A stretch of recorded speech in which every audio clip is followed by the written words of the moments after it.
Okay, 2.4, multiplying and dividing radical expressions now.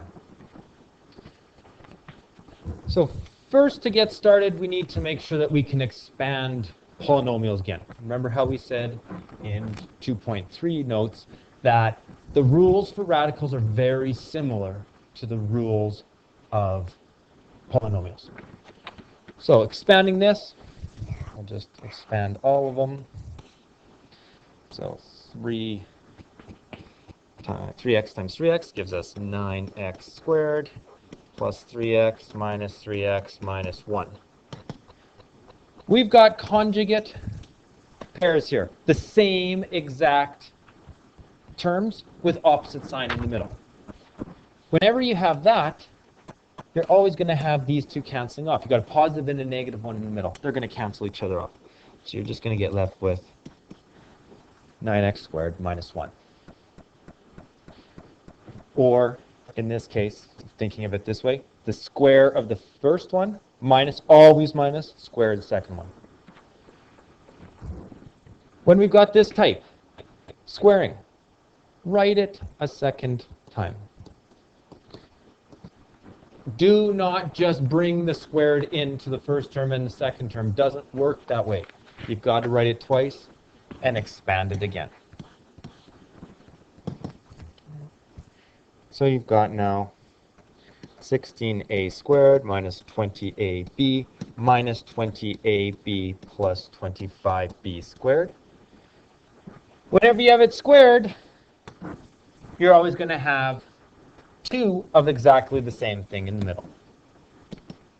So 16a squared minus 40ab plus 25b squared.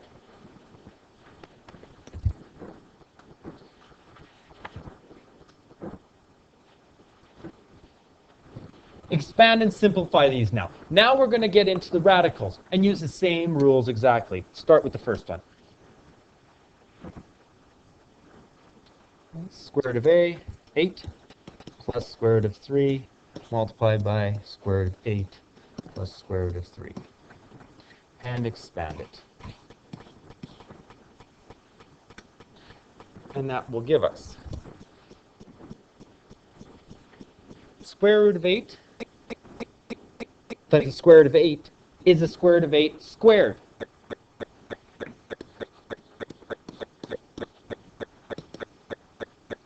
Square root of 8 times the square root of 3. Okay. When we multiply radicals, you can multiply the radicand. So we're going to have square root of 8 times square root of 3 plus square root of 3 times the square root of 8 plus the square root of 3 squared. Now, you don't need to show this step. I'm showing it just for understanding.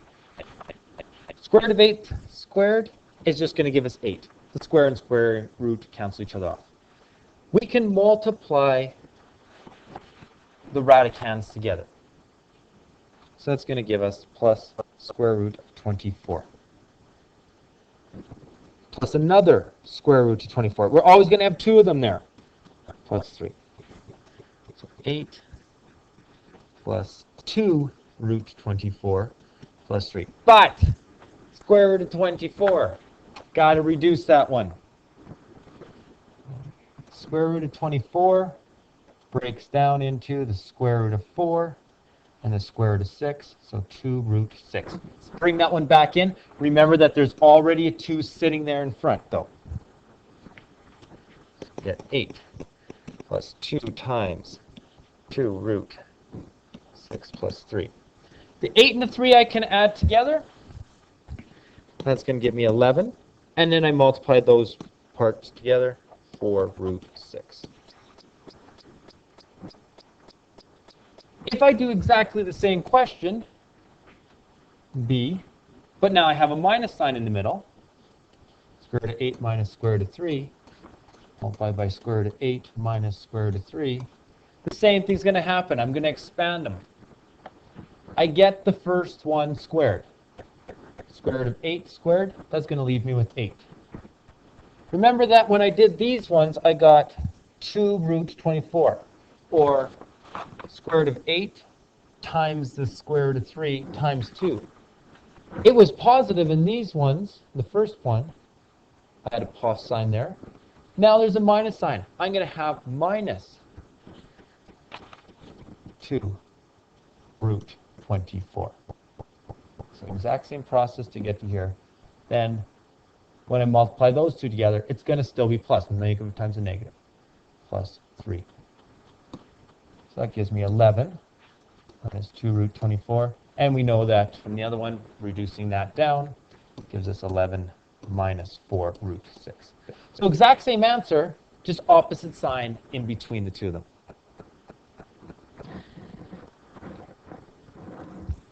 Okay, then we've got part B, which gives us root 8 minus root 3 and root 8 plus root 3.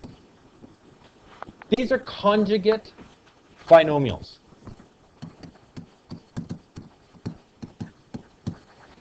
That's a very important word for this whole thing, conjugates. Expanding.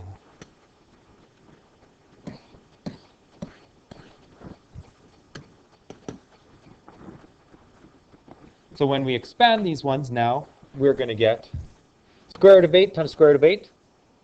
That's square root of 8 squared. I'm going to write it down this time again. Then we'll have 8 square root of 8 times square root of 3. So plus root 24. Negative root 3 and positive 8 will give us minus root 24. And then minus root 3 squared. Remember how I said right at the very beginning with the polynomials? Whenever we have conjugate binomials, these two are always going to be opposite and cancel off. So conjugate binomials will cancel off the middle term. Square root of 8 squared, 8. Square minus, always minus, square root of 3 squared, 3.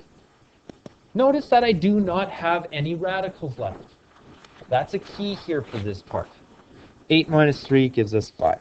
The exact same thing is going to happen if we do square root of 3 minus square root of 8 multiplied by square root of 3 plus root 8. Exactly the same. The middle terms will always cancel off because they are conjugates. So I can do a shortcut. Take the first term, square root of 3, and square it. And then subtract, always subtract. Take the second term, square root of 8, and square it. Which gives us 2 minus 8. I'm sorry, 3 minus 8, which is negative 5. When we multiply conjugate binomials, we get a rational number. Those are rational numbers. They don't have a square root sign anymore. And that's what it's saying here. Products of binomial expressions involving radicals may be expanded using the distributive property and the multiplication property. And if we multiply them, we can bring them underneath. We did the opposite one with that in 2.3, and in 2.2. If we are looking at expanding these ones, again, just to show you, you've seen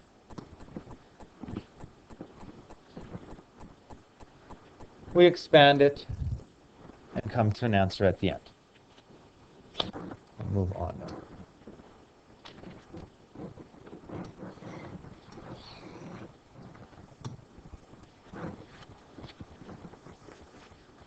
So the first one, just take them and expand. The ones that are outside of the house can play together. The ones that are inside the house can play together. 4 multiplies by the 3. The root 2 multiplies by the root 2. So we got 4 times the 3. So that gives us 12. Square root of 2 times the square root of 2 gives us square root of 4, which is going to be just 2.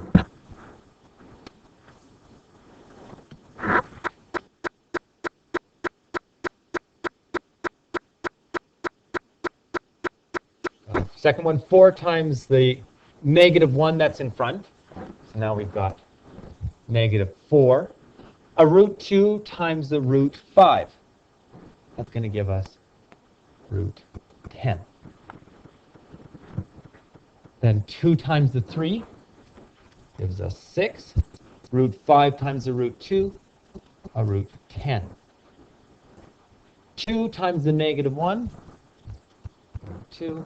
Root 5 times the root 5 is just going to be just 5. It's the square root of 25, which is 5.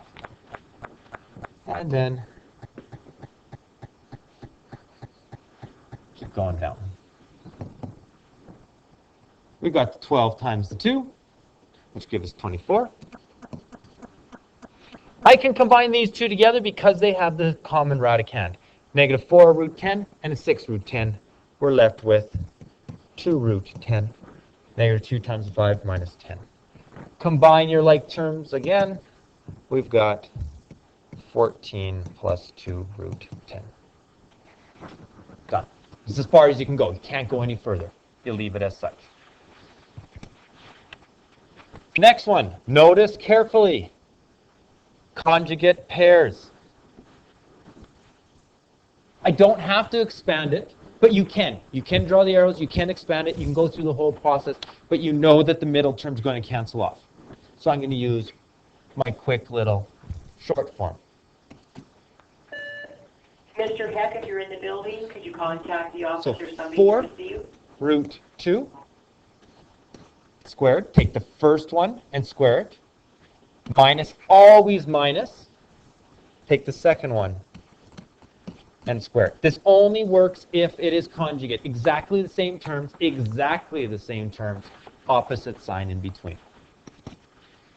When you square this, do not forget to square the 4, 16, and square the square root of 2, which is going to just leave you with 2. Minus 2 squared, 4, root 3 squared, 3. Got to square both parts. And again, as soon as you do conjugates, you do not have a radical anymore.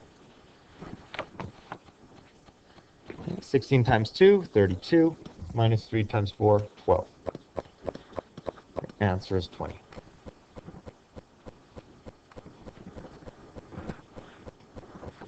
Okay.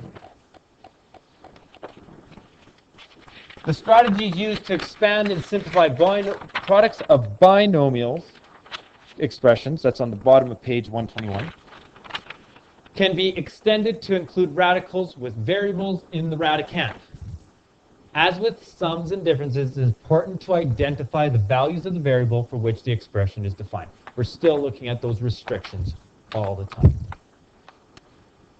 Okay, so when we expand these, if they are conjugate pairs, we get a difference of squares. Square the first, minus, always minus, square the second. The expression of that is defined for any XER. There's no restrictions on that part. But the original expression was only defined when x was greater than or equal to 0.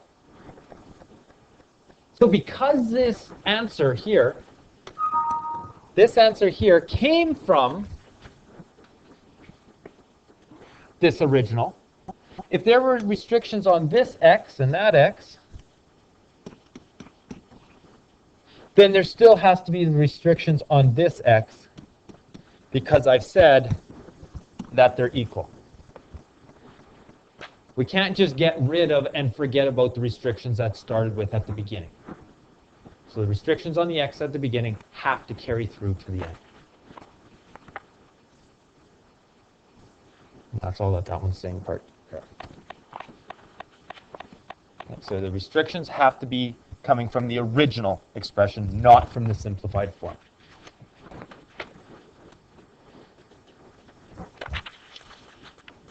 Okay, so example number 2 there. We need to find out what restrictions they have. We have to do the restrictions before we start simplifying. So let's look at it here. Well, we've got a b and a b, so b has to be greater than or equal to 0. Now we can expand it and simplify. So we got 7 times 3 gives us 21. 7 times -5, negative 35 root b. We still have to include the square root of b with that because it was 7 times 5 root b. And then 2 times the 3 gives us plus 6 root b. And then 2 times the -5, negative 10. Root b times root b is just b. We can combine the middle terms there. We get 21 minus 29 root b minus 10b. Done. Part B. Got to deal with the restrictions first. The x in each of them is just the root of x, so x has to be greater than or equal to 0. Y, same thing. Y has to be greater than or equal to 0. Now we can start into the question. Notice that there's 2 parts, separated here by a minus sign. So I'm going to have to deal with it as this part and this second part, where I'm just going to write it a second time.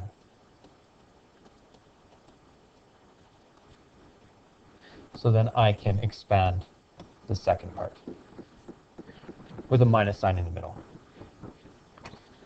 Okay, so root 3 root x plus root y, 3 root x minus root y. Hey, those are conjugates. I can use my shortcut. Take the first one, 3 root x, square it, minus, always minus, the root y squared. Put brackets around that, and minus sign in the middle, and then I'll do the second part. You can either expand the second part or look at what the shortcut was.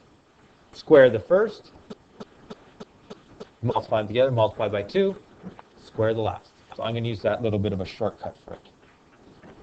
Take the first one and square it. Multiply them together and multiply by 2. So plus 2 times 5 root y times root x plus square the last one. 5 root y squared. And again, like I said, if you want, you can expand it. You don't have to use the shortcuts at all.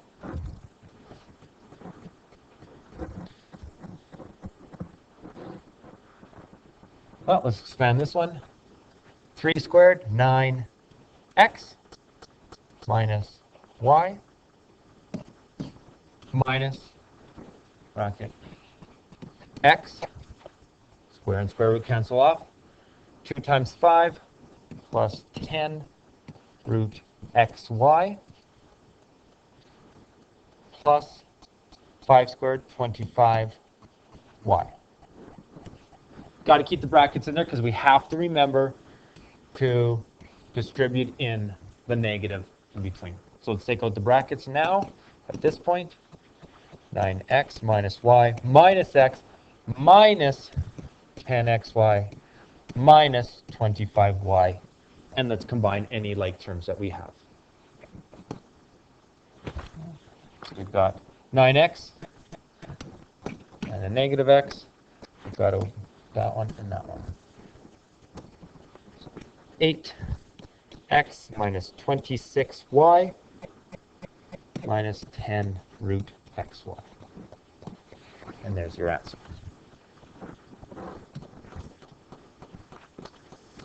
Okay, so remembering that if we multiply a fraction by 1, its value does not change. Okay, for instance, 3/5 times a form of 1. 4 over 4 is really just 1. We've got an equivalent fraction that looks different, but it still has the same value of 3/5. This strategy also will work if we look at a radical in the denominator. We don't like to leave a radical in the denominator in simplified form. We want a rational number in the denominator. So looking at this, root 2 over 2 is just a form of 1. I can multiply by 1 anytime I want, and I can make it change what it looks like. 1 times root 2 just gives me root 2. Root 2 times root 2 is the square root of 4, which is a rational number, an integer of 2. No more radical. This is called rationalizing the denominator. The reason it's called rationalizing the denominator, because we're getting a rational number in the denominator. These two are equivalent. Root 2 over 2 is the preferred way to leave it.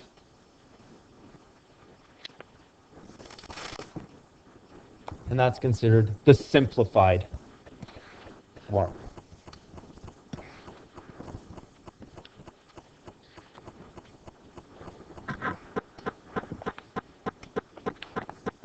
So in order to simplify these ones, what they're really saying is rationalize the denominator. That's what it's meaning for you to do. In order to rationalize this denominator, we're going to take the denominator and multiply it by root 7 over root 7. That's a form of 1. Really? I've just multiplied by 1. All numerators, all denominators really have a set of brackets around them, so I need to distribute in the root 7. So 5 times root 7 times root 7.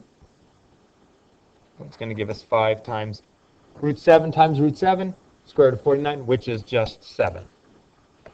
Plus 3 times square root of 7, 3 root 7. Square root of 7 times the square root of 7. That's the square root of 49. Square root of 49, a rational value of just 7. And just simplify it if we can. So 35 plus 3 root 7 over 7. In mathematics, this is considered a simplified form, where the original was not, because you had a square root in the denominator. Second one. Take your denominator and multiply it. That's square root of 18. I'm actually going to stop there. Before I multiply by square root of 18, it's better if we can reduce it first. Let's take the square root of 18 on the side. I can break that down into the square root of 9 and the square root of 2. Or using my staircase, I could get it down as well. 3 root 2. So I'm going to rewrite this before I even start. Not that if you just multiply by root 18, it wouldn't work. You're just going to have to reduce more if you don't reduce at the beginning. So this is going to give us 6 root 2 minus 4 root 3 over 3 root 2. Now we only need to multiply by the radical part, which is root 2 over root 2. And remember, there's brackets there, and distribute that in.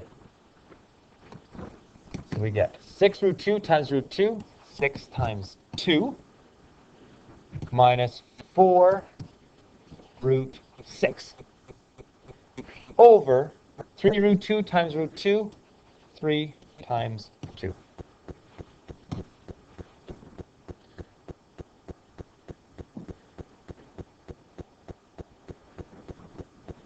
Before I multiply, I'm going to divide, because I got 6 times 2, which is 12, minus 4 root 6, over 3 times 2, which is 6. Well, I'm going to give them all the love right now and reduce it. We did this with our quadratic formula. We're going to do it again here. And I can divide this part by 2. It's going to leave me with 6. I can divide this part by 2. It's going to leave me with 3. Divide this part by 2. It's going to leave me with 2. Giving the final answer of 6 minus 2 root 6 over 3. Simplified form of the answer.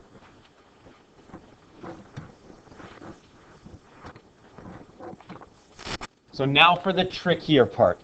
What happens when there's not just a monomial in the denominator, when we've got a binomial here?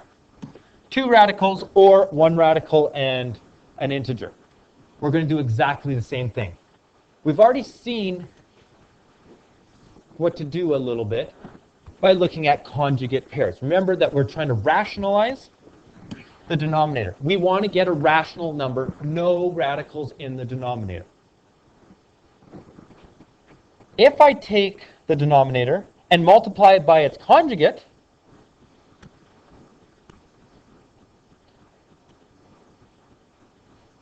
I'll always get a rational integer. We're going to use that knowledge and say, if I want to rationalize the denominator of a binomial, rationalize the denominator, I'm going to use conjugate. And it's going to look like this.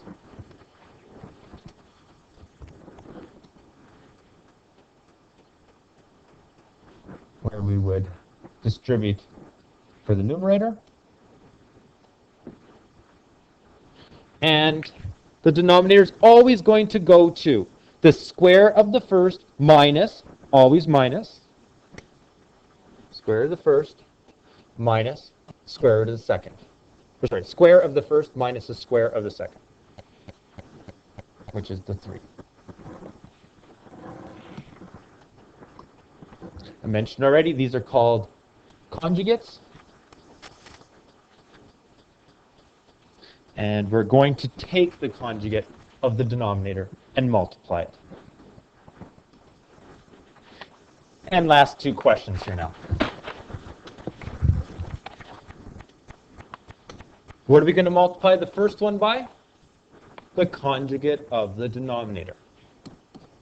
So, same terms, 3 root 2 and a 4, 3 root 2 and a 4, and put the opposite sign of the denominator in there. It has to be a form of 1. The numerator and denominator have to be the same. Remember that there are brackets always around every numerator and denominator. Let's expand up the numerator now.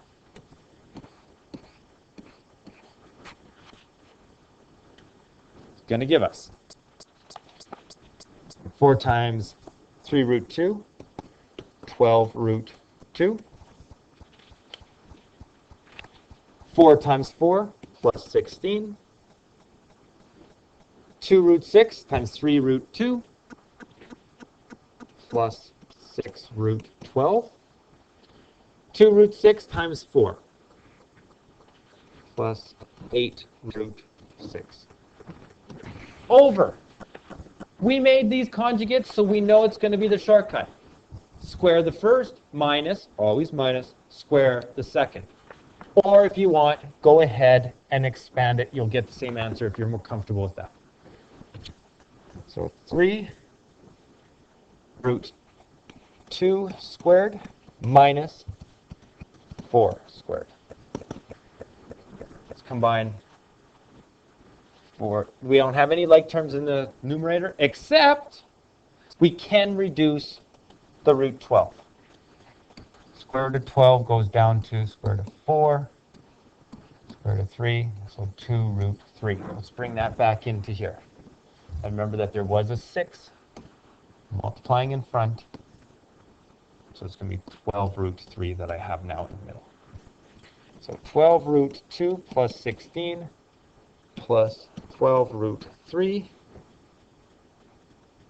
plus 8 root 6 over 9 times 2 minus 16.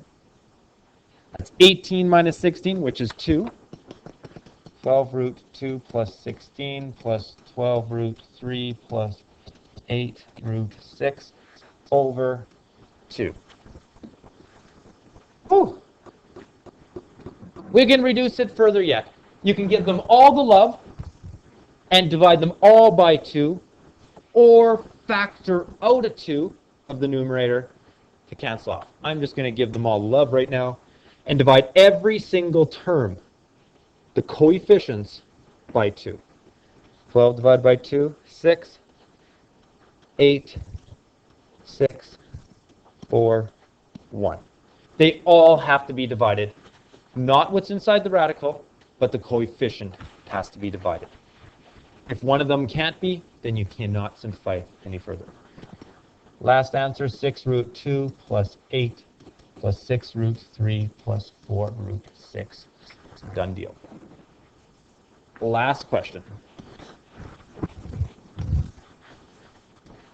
And you probably would like to pause the video, try it yourself, and then see how you did. Always take that opportunity. Multiply by the conjugate of the denominator. 3 root 2, 2 root 3. Always the conjugate of the denominator. 3 root 2, 2 root 3. Whatever sign's in the denominator, you put the opposite one. Bracket off everything. Expand out your numerator.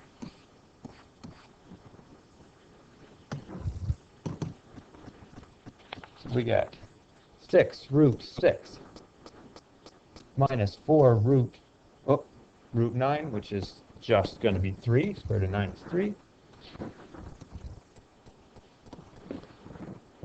Minus 12 root 12. Root 12 can be reduced. We just talked about it. And then plus, we got a minus times a minus, 8 root 18. Root 18 can be reduced. We've seen that one already as well. We've got a conjugate in denominator. Either expand it or take it slow, or take it with the quick way. And 3 root 2 squared minus, always minus, 2 root 3 squared. 6 root 6 can't go any further, minus 12. Root 12, we did that one on the other side. Root 12 goes down into 2 root 3. There's already a 12 there, so minus 24 root 3. Root 18 breaks down into the square root of 9 and square root of 2, so 3 root 2. But there's already an 8 there. 8 times the 3 plus 24 root 2 over 9 times 2 minus 4 times 3. Got to square the 2 and the root 3. Got to square the 3 and the root 2. Can't combine anything in the numerator. So 6 root 6 minus 12 minus 24 root 3 plus 24 root 2 over 18 minus 12. 18 minus 12, which is 6. And now give them all the love. Well, what can I take out of every one of them? Well, they all can divide by 6, so let's do that. Divide by 6, give me a 1. Divide by 6 gives me a 2. Divide by 6 gives me a 4. Divide by 6 gives me a 4. Divide by 6 gives me a 1. So final answer, 1 root 6, or just root 6, minus 2, minus 4 root 3, plus 4 root 2. Finished.